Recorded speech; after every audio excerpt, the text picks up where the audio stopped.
एजेंसियां अपना काम कर रही हैं, लेकिन प्रश्न सिर्फ एक उद्योगपति या उनके ग्रुप का नहीं है। स्टेट बैंक ऑफ इंडिया और एलआईसी पर भी आंच आ रही है। प्रश्न ये भी है कि क्या इनमें जमा देश के करोड़ों लोगों के पैसे सुरक्षित हैं या नहीं।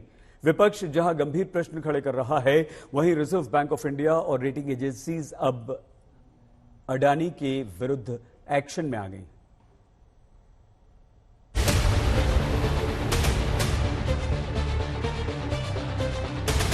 सेबी को नहीं मालूम था कि एलआईसी का कितना एक्सपोजर हुआ है इन कंपनी से।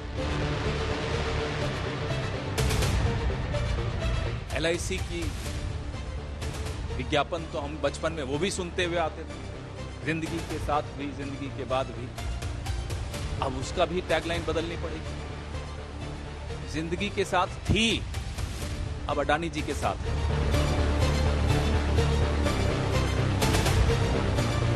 इनके सीएफओ अपना भारत का झंडा के साथ खड़ा है, वो ऑस्ट्रेलिया का सिटीजन है।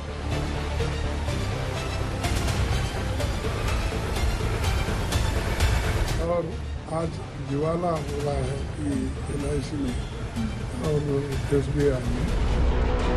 सियासी बयानबाजी अपनी जगह है, मगर इस वक्त देश के लगभग हर आदमी के मन में एक ही सवाल है, क्या एसबीआई और एलआईसी में जमा उनका पैसा सुरक्षित है? एक भारत का सबसे पुराना और बड़ा बैंक है, तो दूसरी देश की सबसे बड़ी बीमा कंपनी। एक ने अडानी समूह को कर्ज दे रखा है, तो दूसरे ने उसमें निवेश कर रखा है। हिंडनबर्ग की रिपोर्ट आने के बाद से ही अडानी समूह के लगभग सभी कंपनियों के शेयर बुरी तरह धड़ाम हुए। ऐसे में विपक्ष एलआईसी और एसबीआई में लगे लोगों के पैसों की हिफाजत को लेकर जांच की मांग कर रहा है कि सामान्य जनता का पैसा जो उसमें फंसा हुआ है और आज दिवाला हो रहा है कि एलआईसी में और एसबीआई में, सामान्य जनता वहां पर अपनी पॉलिसी होल्डर्स के पैसे उसमें हैं। एसबीआई में कॉमन मैन के पैसे डिपॉजिट रखे गए हैं। तो इन पैसों के लिए एक घोटाले के बारे में हम ये चाहते हैं कि एक इंक्वायरी हो। इस मांग के बीच रिजर्व बैंक ऑफ इंडिया समेत तमाम एजेंसियां एक्शन में आ गई। आरबीआई ने अडानी समूह को सरकारी बैंकों से दिए कर्जों का जायजा लिया। अडानी समूह के कुल 2 लाख करोड़ के कर्ज में करीब 80,000 करोड़ यानी 40% हिस्सेदारी सरकारी बैंकों की है। कुल मिलाकर रकम काफी बड़ी है। दूसरी बात, भारतीय रेटिंग एजेंसियों ने बैंकों से अडानी समूह को रीफाइनेंस करने के बारे में जानकारी मांगी, यानी पूछा है कि क्या वो अडानी समूह को और कर्ज देने की मंशा रखते हैं। एजेंसियों ने सरकारी बैंकों से पूछा है कि अडानी समूह ने जो विदेशी कर्ज ले रखा है, उसके भुगतान के लिए अगले 1 साल में क्या वो अडानी समूह को और कर्ज देने वाले हैं। वहीं सरकार दावा कर रही है कि अडानी समूह को दिए गए कर्ज के बावजूद वित्तीय संस्थानों की आर्थिक सेहत दुरुस्त है। वित्त सचिव ने कहा कि किसी एक निजी कंपनी को दिए गए कर्ज का असर नहीं होगा। जहां तक एलआईसी की बात है, तो बिजनेस टुडे की रिसर्च के मुताबिक बीमा कंपनी ने अडानी समूह में जो निवेश किया है, उसमें उसका मुनाफा तेजी से घट रहा है।